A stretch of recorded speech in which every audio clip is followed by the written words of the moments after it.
Yes, I lived in Cheltenham Village, which is a subsidized apartment complex. Um, my rent, I think, was like 90 some dollars a month, which is what I had to pay. I ended up being evicted from there. I was late on my rent, like a month and a half, and I didn't check my mail. So I got my paper for eviction court, and I didn't realize it until like the day after my court date. So like once that happened, it was like too late. I couldn't go back to, pay off my past balance to get, to fight for it. So then I had to be evicted from there. Like I think it was 60 days I had to move my stuff, and me and my daughter had nowhere to go. So that was pretty difficult.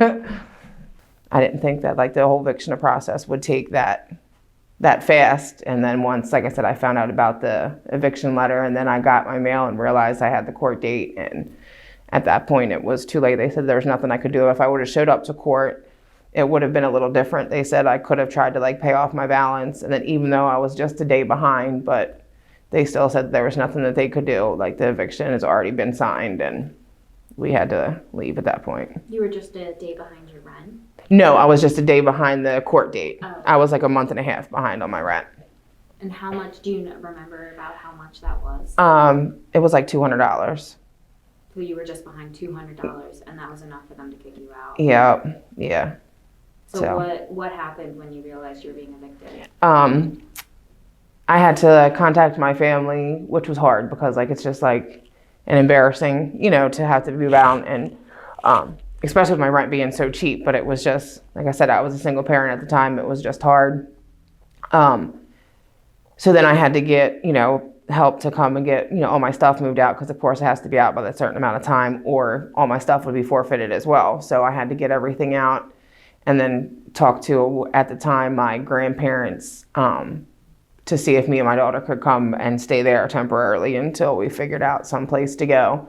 And then my mom luckily had a storage unit from my dad passing away years before that. So we had like the majority of our stuff in storage. So that worked out good, because I just put my stuff in storage, because if it wasn't for that, I don't know what I would have done with all the rest of my whole, 2-bedroom apartment furnishings. It would have just been forfeited. So I think with the whole thing with the missing the court date, because like I said, it's not like I owed a lot of, like my balance and stuff, like with the eviction court. And I was willing to, because like I said, after I came out to my family that I was behind, like they were willing, to help me. And then even my job that I worked for could have, helped me with like paying some to get my rent paid up to date, to have me stay there, and then, just work it off, take it out of my paycheck type stuff. But none of that was an option. It was just too late, nothing you can do. It's over, it's done with, you're gonna get evicted, instead of it, being more like working with you. And each circumstance is different, but I just think if there was more, more help available, then it didn't have to go like that. And it, we could have still been there. How long did you know that you were behind? It was like a month. Like I said, it was like a month and a half I was behind.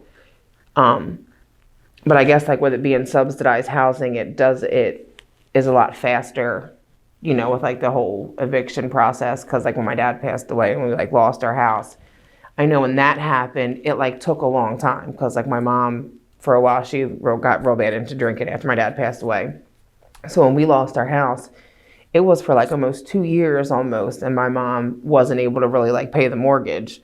But like everything just takes so much longer with that. So I thought, I knew I was behind, but I didn't think it was going to be like that big of a deal, since it was not even 2 months behind, But like I said, I just didn't realize that it was going to be when you're late, and then they start the whole eviction process soon as you get late. They don't give you any chance to, and then even that, I had a phone, and like the apartment complex didn't call me either. And like, I wish that would have been before they sent me the eviction notice. Like if someone would have called and been like, hey, you're behind on your rent. If you don't make a payment, this is going to happen. Like that didn't happen either. Like I just got the letter on my door like, oh my God, does it say eviction? Like, what the heck? And it just threw me all by surprise.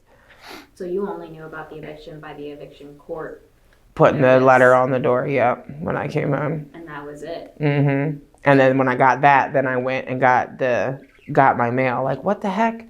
Like, what is going on? And then I realized I had court, like I said, the day before. And then I guess soon as they were done court, they came and put the thing on my door. But I was at work when they put it on there because I was still working. But it was just, like I said, I'd just fallen behind. And at that time, I wasn't getting help from her dad. And it was just a lot. I just, was behind.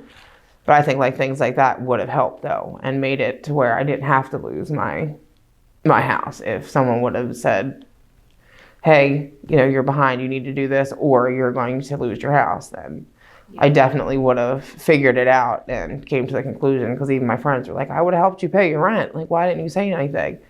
But I was like embarrassed trying to do it myself. Like, no, I don't want to tell nobody. I'll figure it out. I couldn't figure it out. So